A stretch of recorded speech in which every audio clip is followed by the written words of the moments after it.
Oh, and you're out.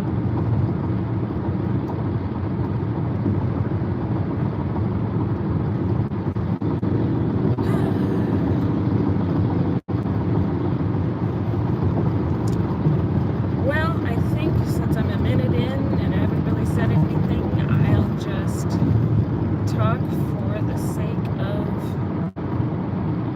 the replay. How about that? I am Pamela, also known as Dawn Gloves. I am a registered nurse. Ask me about the SP thing if you dare. And I have been off work for about a month. Things kind of went south at my last job and they tried to cut my hours down to nothing, and I said, how about I just don't come anymore? It was a contract that had been overextended, and while I liked working there, I'm not going to let people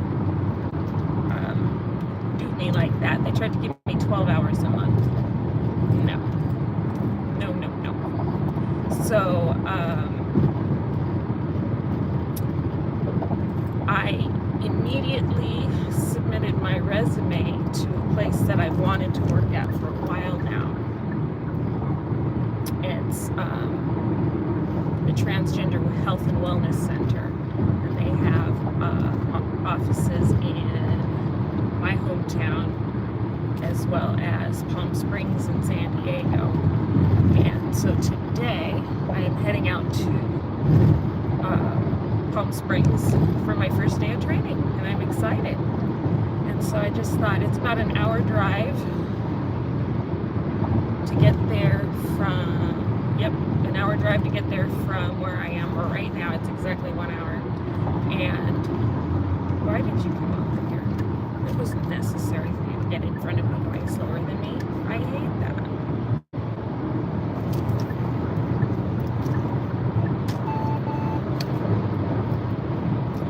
Okay, I was trying really hard to be a good driver today, and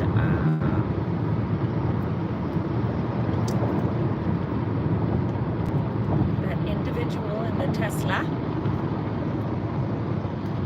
Mandy, it's so good to see you. Thanks for coming in. How are you doing?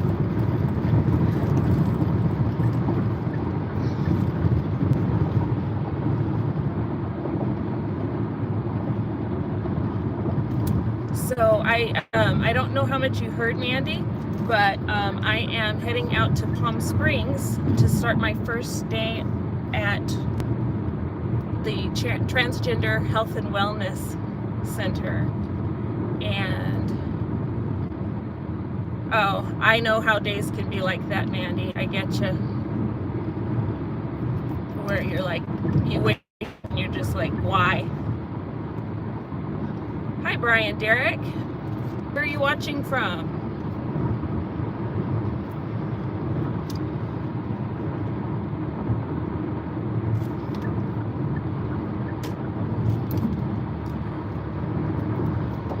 So yeah, I'm excited.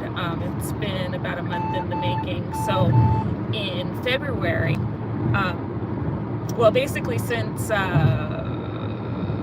September of 2022, I was working at a residential facility, I think I'll say it just to make it simple, for adults with intellectual disabilities, and I really loved it there. I loved my clients. I just loved it.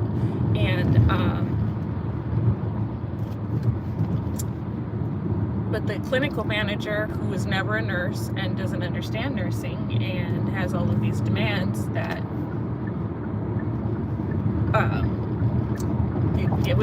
she was ridiculous, but I put up with her as long as I could. And then one day, well, actually I can tell you what day it was, February 8th, she calls me into her office and tells me she's cutting my hours. I was only part-time, working 24 hours a week, and she wanted to cut my hours down to just teaching classes for staff. Those are only on Fridays, and altogether the 3 classes that I teach amounted to 12 hours. And so I just looked her dead in her eye and I said, well, that's not going to work for me. So, and I turned and looked at the calendar on the wall behind her and said, sorry, somebody was trying to merge. He's talking to somebody in his car and not paying attention. He's just riding the line.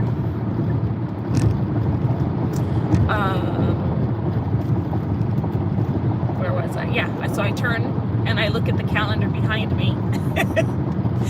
And I said, that's not going to work for me. You know, I have a teenager at home. I have bills, and I'm not a huge fan of working 2 jobs. I'll do it if I have to, which ironically I'm going to have to for a little while. And so I just said, yeah, sorry. I turned and looked at the calendar and I said, why don't we just call, oh, that's right, it was the, I don't remember what day it was. It was like the second Friday in February. I said, why don't we just call February 28th my last day, which was basically giving her 2 weeks notice. And yeah, you can figure out how to get the classes taught. You know, it's all up to you. She needed to hire permanent staff anyway, and she was dragging her feet. And so I kind of forced her hand, and now I'm hearing that they have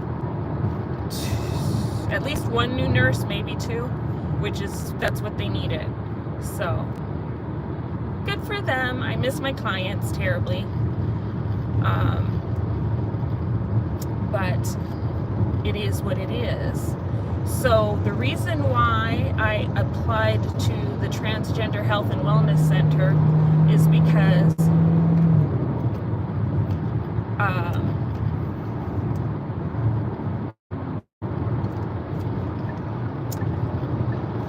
it's in part, the main thing is I believe in the cause. I believe that everybody deserves quality and compassionate health care. And for some transgender individuals, that's the only place they can get it. So that's number 1. And number 2, I am doing it to honor my friend Daisy. And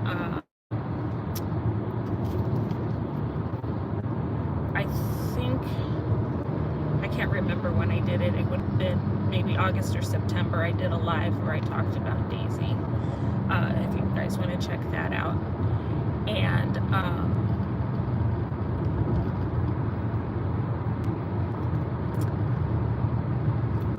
but Daisy was a friend. I'd known her since 1988. And here's the beautiful thing. I knew her soul. I was in love with her when we were in college, but I knew her soul. So, but basically, she had been trying to be as masculine as she possibly could, trying to get the inside to match the outside, and then she finally realized, you know, at 50, that wasn't going to work, and she needed to change the outside to match the inside. And I was so grateful to her, because when she came out, she had created a brand new Facebook account, and she was being very selective as to who she friend requested. And she sent a friend request to me, and it was strange because I didn't know. And so I kept staring at the picture, the profile picture, and I'm like, I know this person, but the only thing that I recognized were her eyes. And I didn't know at that time she was using the AI art thing where you can make yourself, you know, I think in the picture she's sitting lotus style. It looks like she's there's a lot of greenery around and stuff like that. But the one thing that the AI doesn't do is it doesn't change your eyes, which is probably the only realistic thing about AI. Because that's one thing where, I mean, you can kind of have a procedure where you can,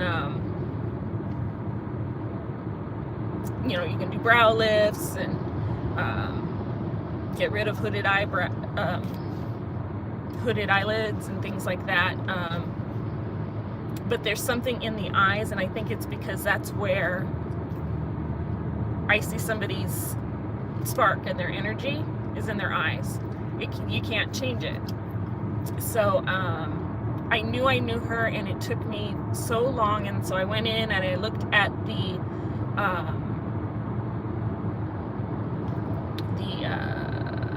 her Facebook friends, and we had a lot of mutual friends. I'm like, okay, so this is somebody I know from uni. That's good. And then when I saw the pattern in who a lot of her friends were, and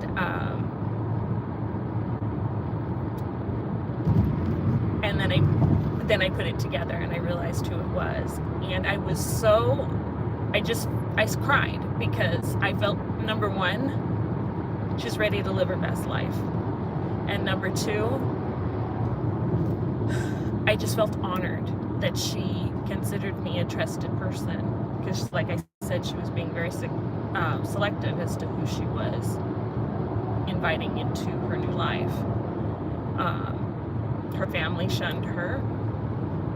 We grew up in the Seventh-day Adventist church and met at a Seventh-day Adventist university. And yeah, it was just rough. So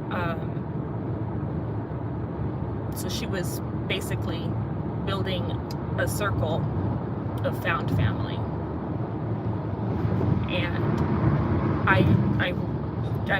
I'm grateful that I had an opportunity to be a part of that. Unfortunately, something was brewing, and I sensed something was wrong, and I said, she kept saying, well, I've been to the doctor, and they say my labs are fine, and I was at the point where I'm like, you need an ultrasound or something, but she was having a lot of stomach pain, issues with her appetite. This was about this time last year, coming up to our birthdays. And that was the other fun thing, is her birthday is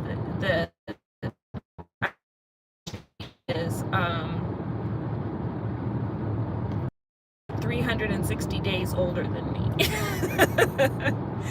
Because I have to. It's just, Mandy, it's must be in my DNA, because the way I was raised, my grandmother was very bigoted, and had something to say about all kinds of people. She thought that she was an LPN, but they don't do the microbiology and stuff for the LPN and LVN programs. So yeah, she had her own ideas about how AIDS was generated,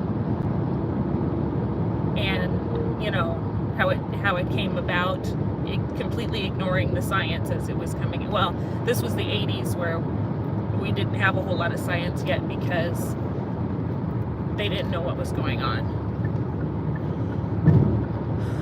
And I can't think of his last name. It wasn't until that young man, Ryan, got HIV from a blood transfusion, that she was starting to understand that it wasn't just a gay disease. And as she got older, and when she was in her 60s and 70s, things kind of made a little bit more sense to her.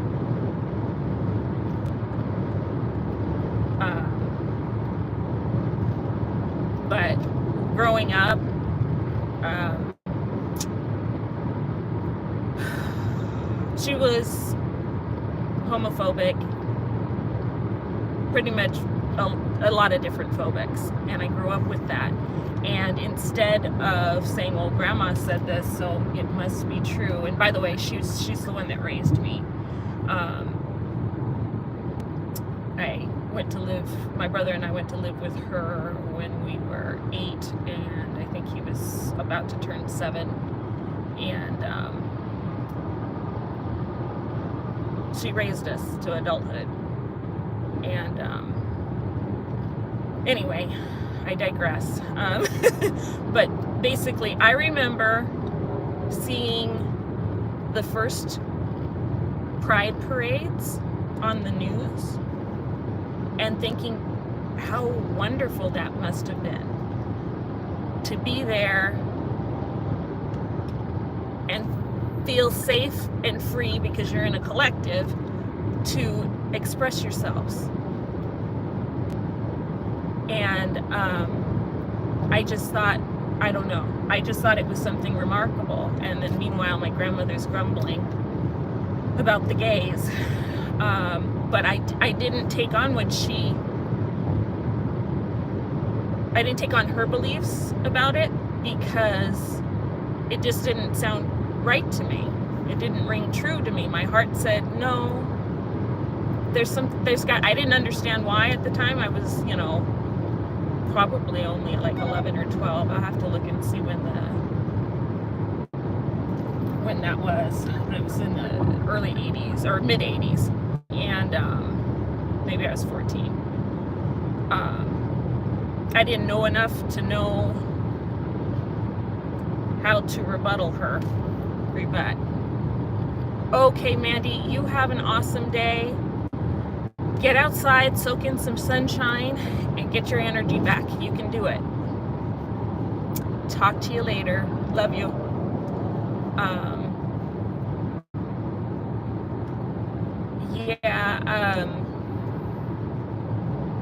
Anyway, getting back to Daisy.